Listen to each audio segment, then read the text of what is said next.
Hey, what up, guys? It's Nick the Quant. Today we have another post for today's highest mathematical edge pick. Yesterday, the New York Mets on the money line, they cashed, giving us good profit there. Overall profitable day as well. This is 3 profitable days in a row. So again, if you want access to all of my sports betting plays, I post them daily on my X account, Nick the Quant 44. The moment I get done running game on my model on a game and there's edge, I post it right to my X account. I talk about the expected value, my model probability, how much I'm risking, all that stuff. So I always like to suggest that just to help your chances at profitability rather than just relying solely on these one picks that I post here on YouTube and my Instagram. But saying that, we can hop right into today's highest mathematical edge pick. This is now to date my highest edge pick that I've had as far as these highest mathematical edge picks that I've had. The Cubs took the cake last week. That was one that returned over like 6.5 units profit, but today we found more edge. My model sees both mathematical edge and because of that also massive pricing edge, which is nice. So we have the siding of math giving us a little bit of edge, but significant pricing edge. So getting into that, today we have the Toronto Blue Jays on the money line. My model has them at a 51.38% probability. But their odds right now are plus 178. So that's the odds I got them at. So they're a pretty massive underdog today. The Braves were minus 218. Yet my model's actually slightly favoring the Blue Jays at a 51.38%, which is already great because you see such a large, massive underdog. My model's actually saying, hey, there's actual slight mathematical advantage on that underdog. Consequently, because there's such a large underdog and the Braves are a big favorite here at minus 218, the pricing edge just comes right into it. So we can get into that now. So, you got the Blue Jays at plus 178, but my model's giving them slight mathematical favor.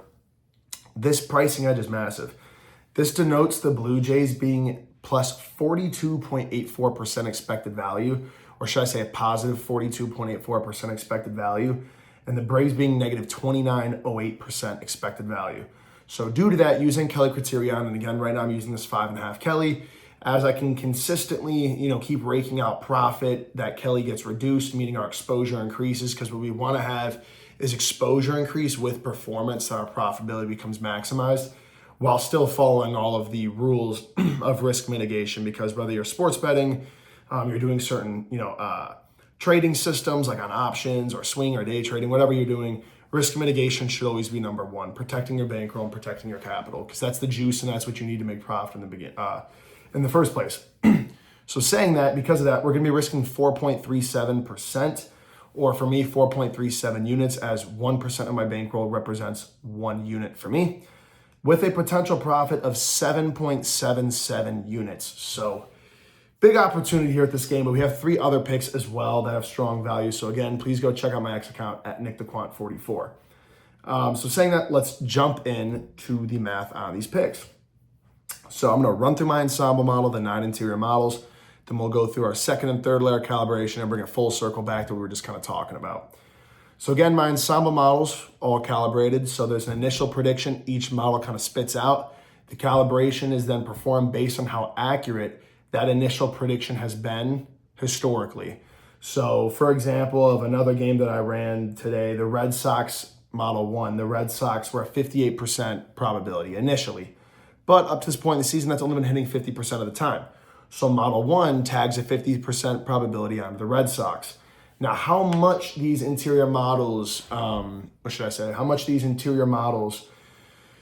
contribute to that total ensemble probability, that initial probability before it gets further calibrated, is based on the reliability of these probabilities, which gets into how much sample size is present upon each initial prediction. If there's a lot of sample size, well, then the actual real world performance of that calibration becomes more reliable, where if there isn't a lot of sample size, it still contributes, but less. So saying that, I always like to kind of give an introduction if you're a new viewer. So we can get into this. So Model 1 had the Braves at a 51.95%. Model 2, Braves 50%. Model 3, Braves 44.44%. Model 4, Braves 60%. Model 5, Braves 56.52%. Model 6, Braves 51.96. Model 7, Braves 57.34. Model 8, Braves 53.85. And Model 9, Braves 80%.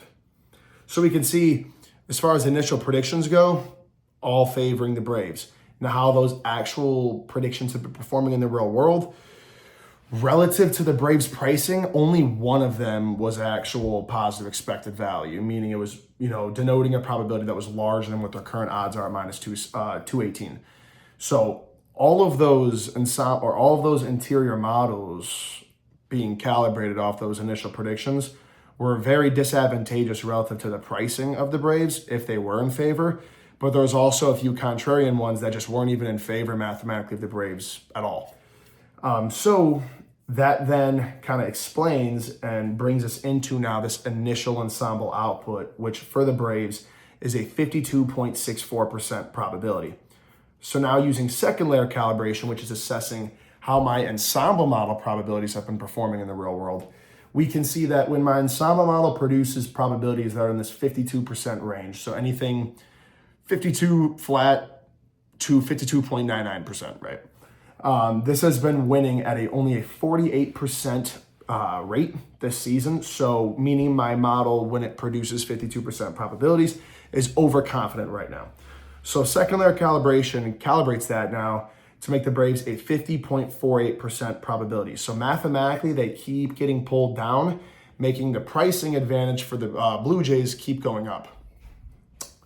So then lastly, what we can look at is the market region. So the market region for the Braves today is contrarian relative to the market, but also mathematically. So what this means is the market region the Braves fall in today only has a 45% win rate.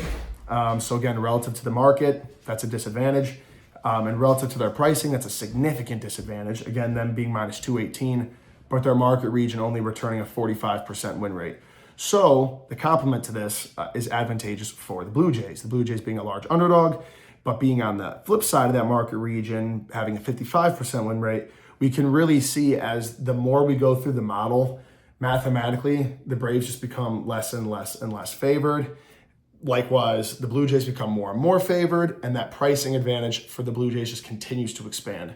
So 45% market region win rate for the Braves. So now it's our third and final layer of calibration that we're gonna apply to what the Braves currently are at that 50.48. Finalizing the Braves at being a 48.62% probability at minus 218 odds.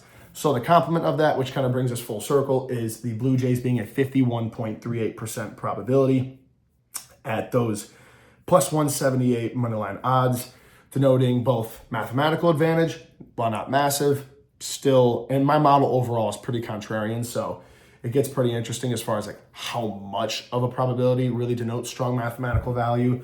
That just comes with time, but regardless, my model is saying, yes, the mathematical signal is the Blue Jays, even though they're a massive underdog, which then concurrently says, okay, therefore there's massive pricing advantage, and that's denoted by the Blue Jays being that 42.84% expected value, risking 4.37% for that massive potential profit of 7.77 units.